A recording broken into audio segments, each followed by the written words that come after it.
What is there to say about The Sandlot that hasn't been said already? It's one of the most memorable movies from the 90s that wasn't a major blockbuster at the box office.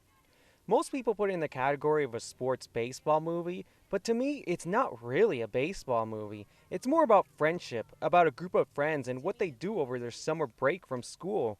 We do see them play baseball, but it's not shown in dramatic fashion, just as friends having fun playing baseball. We all can relate to the Sandlot since we all had summer breaks during school, and it's at the age where you're too young to get a job, so you just be a kid.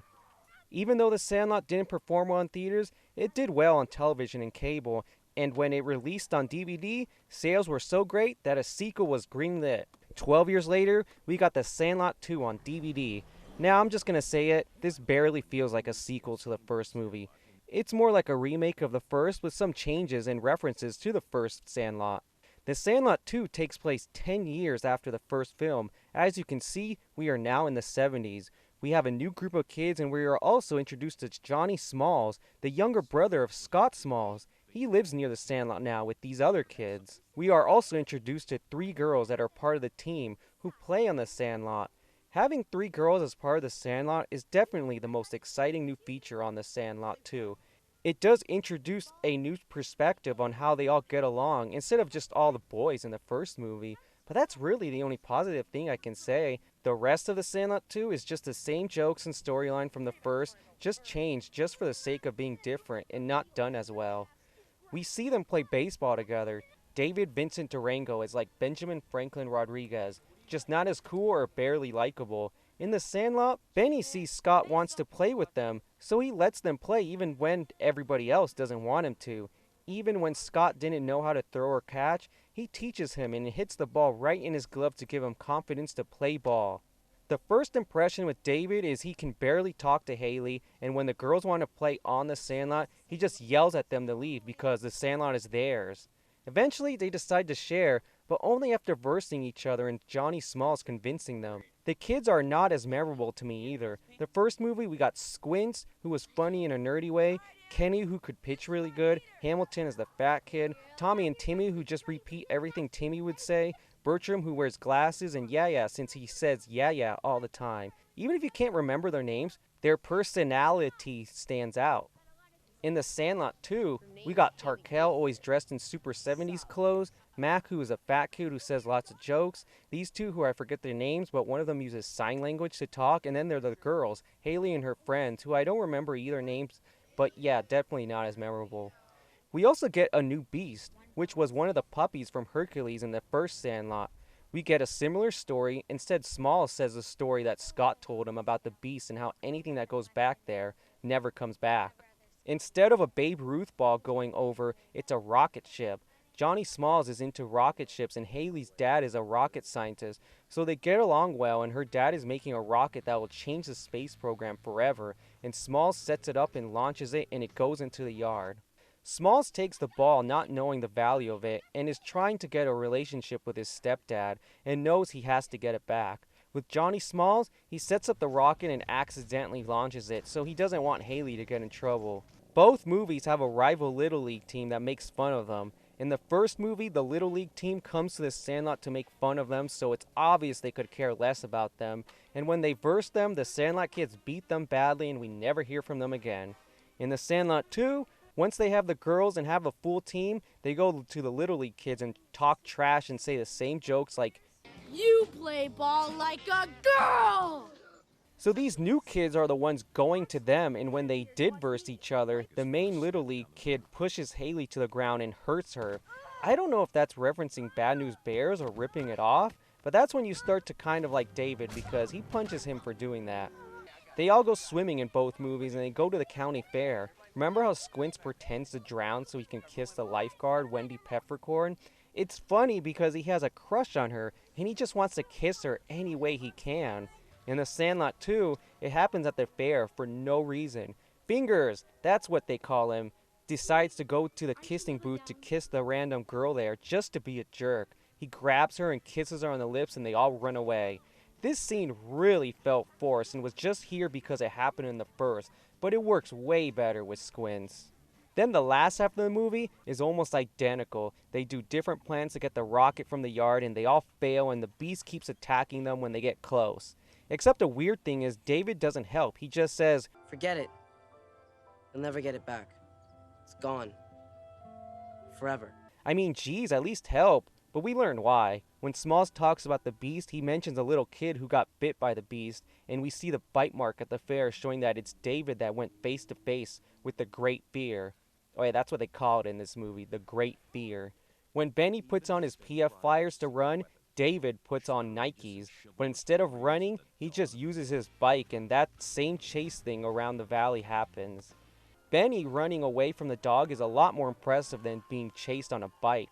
David Rocket Durango is definitely not as cool as Benny the Jet Rodriguez. And they go to the front and we see Mr. Myrtle and they give the dog back.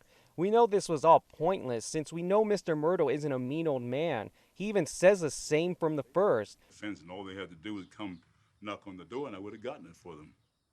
Like the whole time you watch The Sandlot 2, you're just, he's just a former baseball player who knew Babe Ruth. But he does explain that the whole story is still going around the valley, that he has a monster dog. But still, which comes to the conclusion that this movie was pointless. Just like this kid, the retriever. We see him randomly shown through the whole movie, and we are like, who's that kid? He collects dog tags from dogs and wants the beast dog tag. So it looks like he will help them, but when he badly fails and throws in the pool. I was just like, what was the point? It was a little funny, I mean, I guess, but why?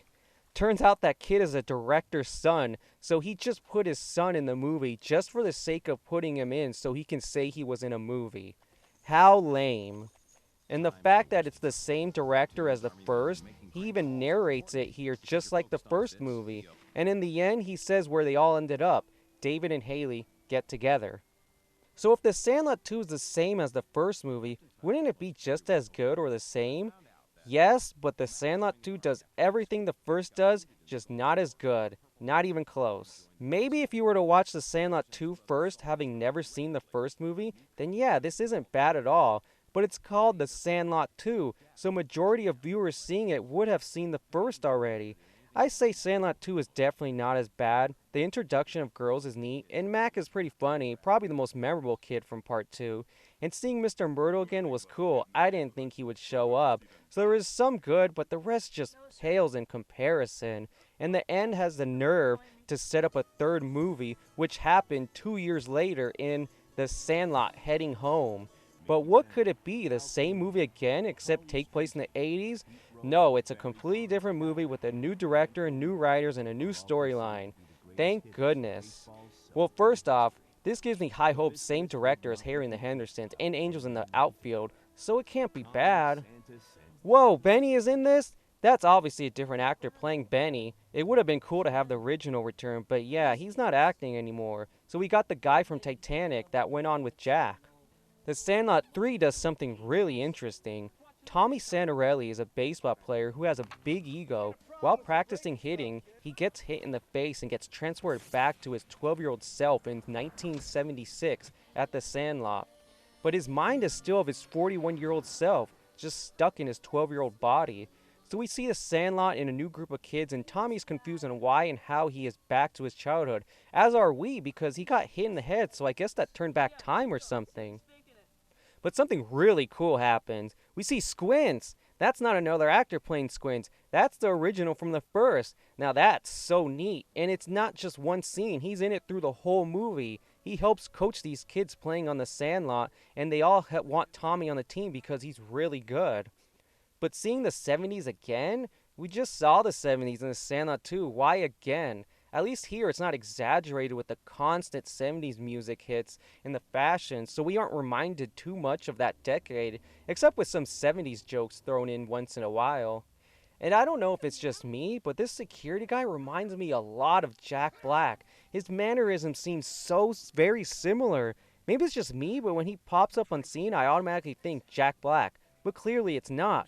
Maybe I'm just thinking way too much of this or something. Now, the first half of this movie, it's not too interesting to watch Tommy. He acts like a jerk and is very unlikable. He has his adult mind, so he still has his ego intact, so it's not fun to watch, and in my mind, I'm just, you're not in your time. Stop saying these things that nobody will understand.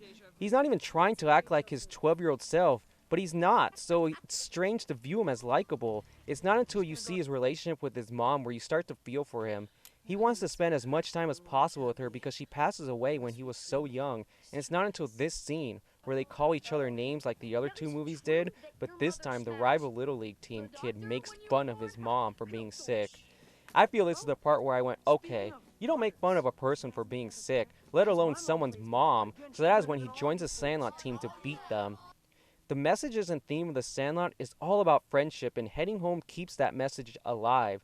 Tommy learns about loyalty and knowing who his real friends are. This guy Neiman wants to destroy the Sandlot to build condos, and Squints and the people in the valley are against it. So they decide whoever wins the game of the championship, Neiman's team or Squints and the Sandlot team, will get to keep or lose the Sandlot. I do like this storyline. Instead of losing a baseball or a rocket ship in a backyard, the Sandlot is at stake here, which is very worrying. I mean, that's the whole field and a central character of the movie, let alone 3 movies. And Heading Home does something the previous 2 movies didn't do. Have an actual dramatic baseball game where you don't know who will win. So I like that Heading Home did new exciting things here. Oh, and Mr. Myrtle's house is now an abandoned house and haunted, which they go check out at night. I found this kind of random but neat. Everybody was afraid of Mr. Myrtle, and now that he's gone, his house is haunted. They find an autographed baseball of all the Dodgers, not the 32 Yankees from the first movie. I thought that was a neat Easter egg, maybe referencing the first movie in a way. Squints and Benny, when they talk references the first movie, like Hambino doing a wrestling match and mentioning Squints and Wendy having kids, and how Squints renamed Vincent's drugstore to Squints Pharmacy. These really do put a nice smile for people who love the first movie. Seeing Benny played by a different actor is not great at first, but halfway you start to accept him as Benny. In the beginning, he's shown as some washed-up player turned manager, which is sad since he was shown as an amazing baseball player with so much promise, but it works out in the end when Tommy changes his future. So he gets hit with a baseball at the end and wakes up from his coma, so at first we were, oh, it was just a dream, but it wasn't. Tommy changed his past and now is known as a loved, respected player who played his whole career as a Dodger. He still remembers his previous life, which nobody else does.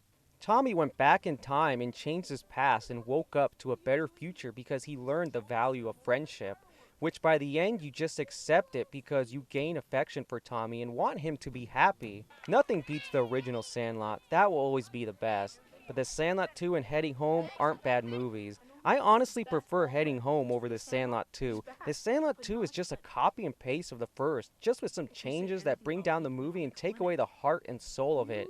The inclusion of girls in the group was the only interesting about it, but that just leads up to a mediocre love story between Haley and David. Now that I think of it more, The Sandlot 2 is more of a romance than about friendship because we are watching how they get together on The Sandlot. Heading Home goes back to the theme of friendship and does it in a different way than the first. It's nowhere near as good and the cast isn't as memorable, but it can stand on its own and still be good because it's a whole new story on The Sandlot. So in conclusion, The Sandlot 2 and Heading Home are not by any means great movies, nor are they even close to being as good as The Sandlot. But if you're a huge fan of the first, there are some good things to like in both movies, but it's the original that still stands the test of time. Those kids felt like real kids. They didn't look or act like actor kids. You felt you could have had a friend or knew a kid from The Sandlot.